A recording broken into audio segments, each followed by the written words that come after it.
Hello, I'm back. Sorry for my going away. I had some stuff to deal with. Those who know. Those who don't. Let's keep it that way.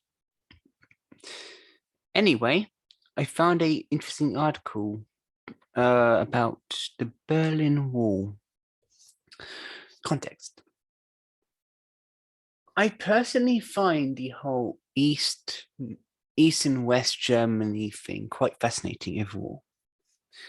Because, for example, I find it fascinating how East Germany, despite everything, maintained. I also find it funny how a lot of the people who acted in the Holocaust then form ranks of the West German establishment, essentially forming a equal status.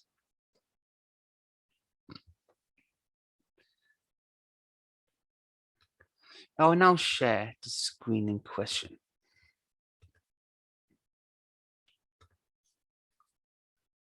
The fall of the Berlin Wall, to celebrate or not to celebrate, were the exorbitant rejoicing crowds, ignorant, brainwashed, or plain useful idiots cynically played by the West to score big propaganda points.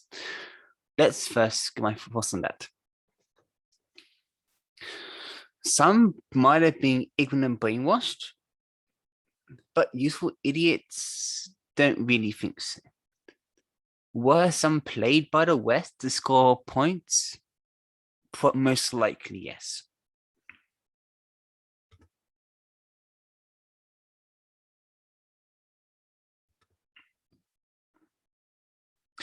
The West milked the event for all its rich propaganda value. After generations of anti-communism conditioning, the fall of the wall symbolizes the propagandized mind of the triumph of freedom over tyranny. This point does have some good value.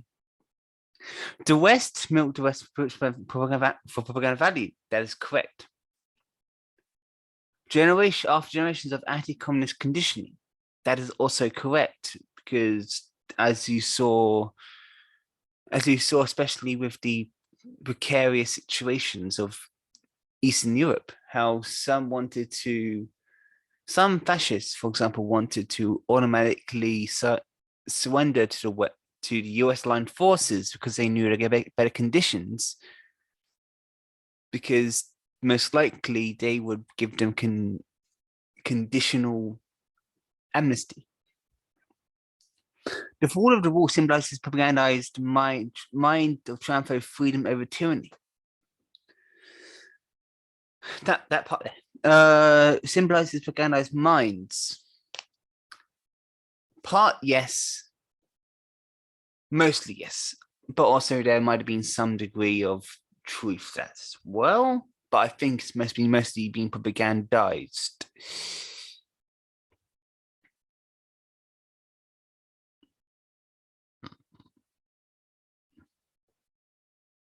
Okay, let's continue. Let's just, also, as always, I'll link this in the video.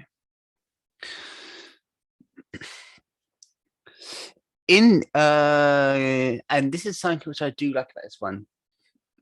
Many major historical turning points have been completely misinterpreted, even by witnesses. In the following years before the Berlin Wall, however, not only did the noble families of former Germany and Austria-Hungary Empire, also especially the Catholic Church, were able to recuperate in Eastern Europe, and their land property has been socialized. 1945. The result was that the Catholic Church once again became the biggest landowner in Poland, Czech Republic, Hungary, Croatia. Hungary is an interesting case, though. I actually, because I've been watching something recently about that by the Finnish Bolshevik about Hungary and how it became a fascist even for World War II. Fascinating history. I'm going to link that in the description as well, because you should watch that. To this landlord, the Eastern European plebeians, Polish tenants and farmers, and Slovakian storekeepers on the little market square behind Catholic now have to pay much higher rents than supposedly bad old days before 1990. That's also another good point, I think, because while people say people in the Eastern Bloc earned less, but isn't earnings respective to how much you actually need to spend in the first place? It's like, for example, a place which has high income, that also has high expenditure. Because a place can have high income and have a stagnant wage. And while you have that stagnant wage, the other costs surrounding everything can increase, making it a case of not necessarily mattering at a certain point of how much money you earn if the actual domestic costs increase to a certain extent, making it not matter how much you earn when housing costs so much more than the national average that you can't even sustainably get housing. Let's go back in there. Many forms of aristocratic landowners, such as the dynasty of the Schwarzenbergs, are now back in possession of the chateau and large dominions in Eastern Europe, and now once enjoy great influence and political power, just like the supposedly good old days before 1914 and or 15. And a good example of this is, I would say, Ukraine and Poland, where essentially Poland became just controlled by the Catholic Church once more, and Ukraine fell into just private hands and a lot of misery. Not a word has been written or said about these things in mainstream media. However, to the contrary, we were persuaded to believe that Pope John Paul II collaborated with the conservative American president Ronald Reagan and CIA against the Soviets, only in order to restore democracy in Eastern Europe. That the head of the Catholic Church, an entity undemocratic institution of which the Pope has everything to say, and millions of ordinary priests and believers, nothing at all, might be an apostle of the democratic gospel is an absurd notion. This I must agree with. Nothing to really comment.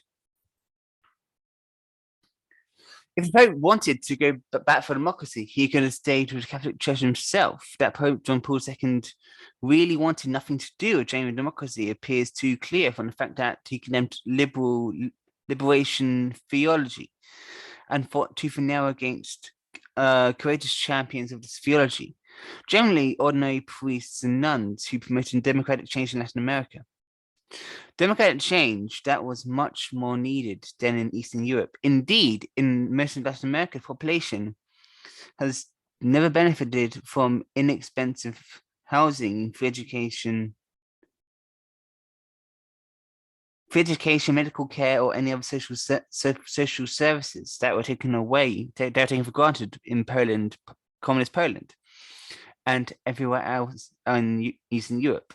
Of course, in Latin America, the Catholic Church has always been a large landowner whose privilege and wealth, fruits of bloody conquest by lands of Spanish conquistadors, might have been erased by genuine democratization to the advantage of peasants and other proletarians. It's undoubtable for this reason that the Pope worked hard for the change in Eastern Europe, but opposed it in Latin America. That's a very good point as well, because this isn't just about the Pope though at the time. This is about other things. This is about also those powers which lost everything under the USSR's sphere, restoring everything they lost under a Western order. That isn't a myth or a lie. That kind of happened, because as you saw with the months following the fall of USSR itself, many fell into complete destruction because, well, obvious reasons. If you kind of have a situation in which a lot of social security and other stuff like that, which was keeping a good balance in society, collapses, those with a lot of wealth could just eat up everything.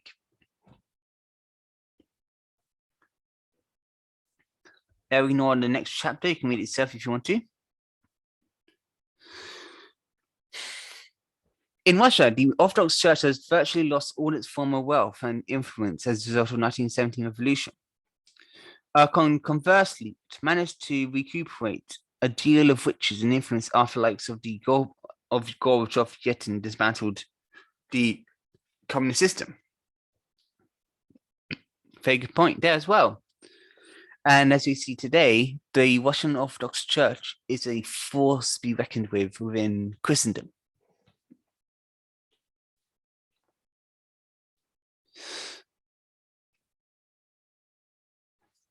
The Orthodox Church is once again big, rich, powerful, and closely associated state, especially as in the pre-revolutionary quasi-medieval Tsarist era.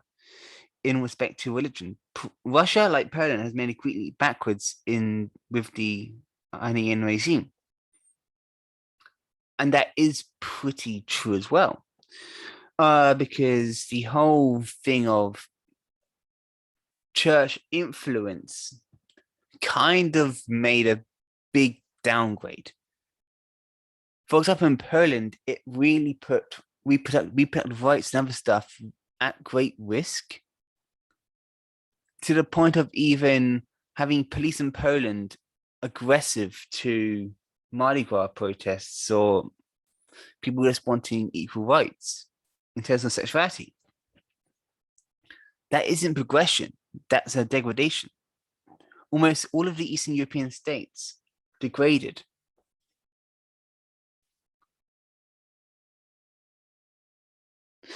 By the time of the fall of the Berlin Wall, the Soviet population had achieved a rather decent level of general prosperity, and the majority of Soviet citizens did not long for the demise of the Soviet Union. To the contrary, in a 1991 referendum, no less than 3/4 of them voted to preserve the Soviet state. As they did so, it is for a simple reason. It was to their advantage. Conversely, the demise of the Soviet Union prepared by Gorbachev and achieved by Yeltsin turned out to be only to be a catastrophe for the majority of the Soviet population. And that is because when the Soviet Union came to existence, it gave a lot of prosperity to people who previously had no rights, no power. It is like we see in China today, how pre-1949 and post-1949. I'll go into that a little more later. The kind of widespread desperate poverty that was so typical in Russia before the October Revolution was able to make a comeback in the 1990s. This is at a point when capitalism was sold under Yeltsin, and later orchestrated might have been one of the biggest swindle in human history. The privatization of the enormous collective wealth built up by what used to be called the proletariat. The crime benefited the proletariat. That is, small groups of profiteers who became super wealthy, a kind of mafia whose bosses are known as the oligarchs. Bazakants wrote that a crime hides behind every great privatization of the wealth of the Soviet Union under the atrocities of Yeltsin, and ordinary Soviet civilians were the victims of that crime. And again, that principle applies to much of the Eastern European bloc as well.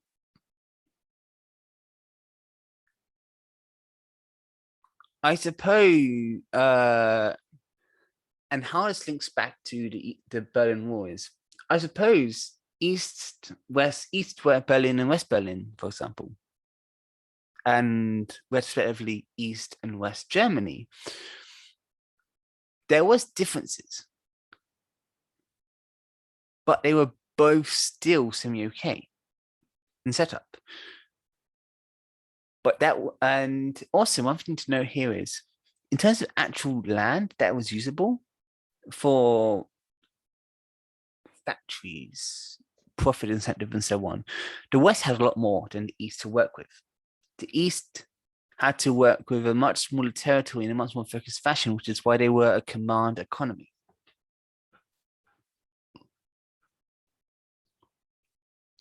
A majority of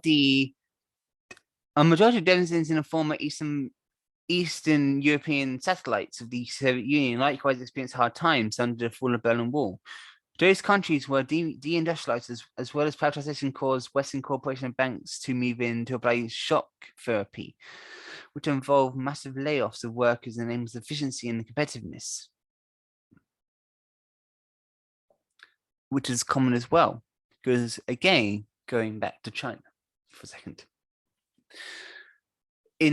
After World War II, 1946, 1947, around that time, the US had their own companies dominate Chinese markets, essentially implementing capitalism within the KMT with the permission and security of the KMT. That is a similar mindset that happened.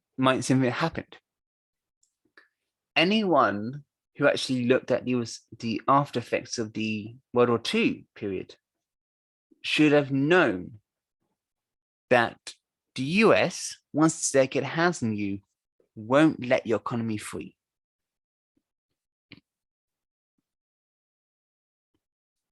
In other words, political democracy has arrived at the cost of liquidation of social security, and as this comment applies to many, if not most people, benefits such as full employment, free education, free healthcare, etc., are more precious than the freedoms enjoyed by Americans. For example, to choose a president between two candidates of two parties, the Democrats or the Republicans, that have not been without reason described as two wings of the single one party. That is very true as well. There are certain rights which is more important than overt democracy, because it can have a lot of overt democracy in a Republican system or a open democracy. But then at the same time, is your conditions in the best and most stable mindset? No, not really, because then you have to then slave yourself for someone else in that mindset, become someone else's tool for profit while you get not much out of it, unless you then sink hours in or put yourself in debt or something.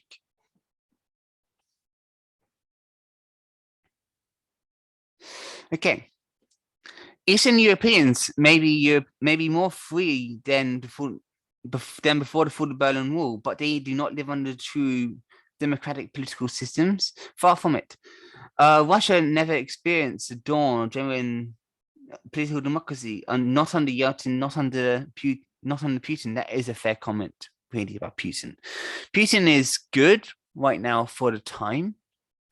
He has done some good stuff, but at the same time, he is still an after effect of the Soviet Union demise and ultimately the rising oligarchy and so on. So he is still a result of that. As the former Soviet satellites increase in numbers of people, they are traumatized by loss of social benefits and other services they should have granted under communism and had not expected to lose upon the side of capitalism. The same can be said at the same time for those which implement social security to prevent socialism at a time. That did happen, for example, when social security was put in a measure to stop people revolting. And that's why we see today that places who did that are degrading and loosening that social security to an extreme.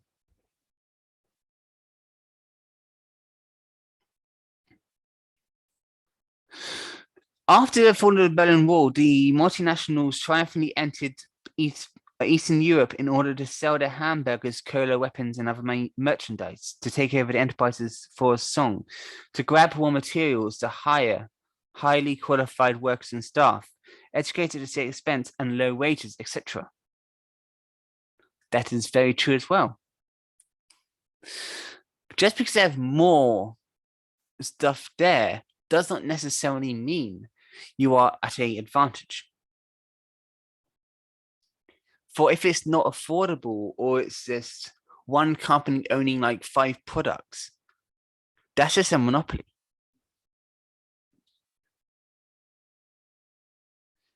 And okay, it said what I was saying earlier. It said what I said earlier here.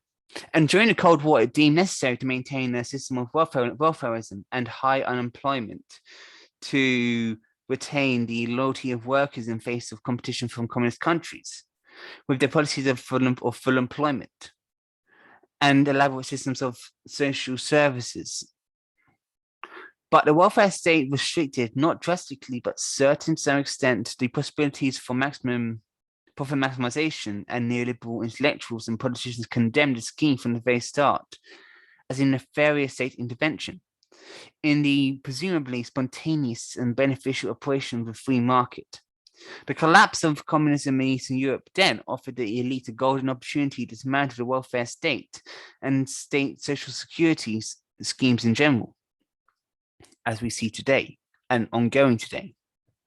Every attempt is done in a lot of cases to destroy it.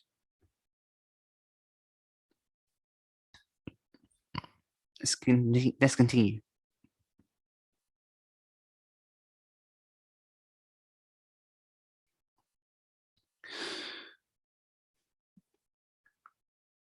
The fall of communism turned out to be very advantageous for a minority, but highly disadvantageous for the majority of the population on both sides of the former Berlin Wall.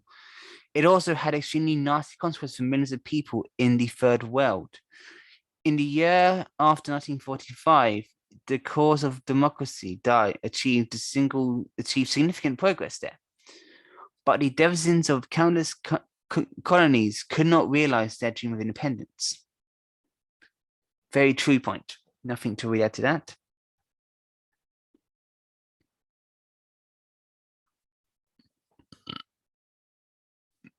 Let's continue until I find a point we will need to talk about. While those wars have been catastrophic for millions, they've been wonderful for the almost American Western producers of sophisticated and super expensive weaponry. The high costs of those wars are socialized, and the responsibility of the state and therefore ordinary citizens who are saddled with an increasing important share of taxes, while the profits are privatized and end up in the wallets of shareholders, mostly multinationals, corporations and banks, whose taxation rate has been constantly jingled down to a ridiculously low level. Neo-colonial wars made possible, or at least facilitated by the fall of the Berlin Wall and the collapse of the Union, thus not only ruined the lives of millions of denizens of poor third world countries, but also contribute to make few rich people even richer, and the poor even poorer in the Western heartland. And that is a result you can see today. That isn't speculation what you said there. That's an active effect you can see. As said after, these wars consolidate not only the riches, but the power of the rich and the powerful. They constitute a pretext for limiting the freedom of ordinary people in the name of national security and patriotism. George W. Bush achieved that with his repressive Patriot Act and the internet, and especially with social media and uses to spy on and thus intimidate the hoi polloi. Thanks to the fall of the Berlin Wall, the 1% is now richer and more powerful than ever, and the 99% are poorer and more powerless than ever before. That's a very good point as well. Just because a regime collapses, you should look at the nature of the regime that will replace. If it unites, look at the nature of what it will unite to. If some support what some people or another, look at the nature of those powers at that be. Because ultimately, if you are to try and want to talk about certain things, there will always be that side effect. Where the US went, be it back in 1946, before the Berlin Wall or today, they want to bring in with them more and more extreme capitalist measures. For example, the International Monetary Fund has very draconian rules regarding some things. For example, some of it's like to the point of like saying you have to destroy certain crops or stock if you're producing too much, because under them, in some cases, you can't have reserves, because reserves mean you can be self-reliant. And if you can be self-reliant, you can resist the IMF and Western supremacy, which is another reason why, in some cases, some might then just take Chinese investment over Western investment, because at least then Chinese investment isn't predatory. It's still a loan, so you still have to pay it back over time, sure, but it's not as predatory. It's not going to be predatory like the Western ones, is it? It's not going to force you into surrendering crops, surrendering your land, or surrendering your system. So ultimately, to end this, I would say don't praise the fall of the Berlin Wall, for it led to some of the most harmful practices and harmful stuff in Eastern Europe that happened in a long time.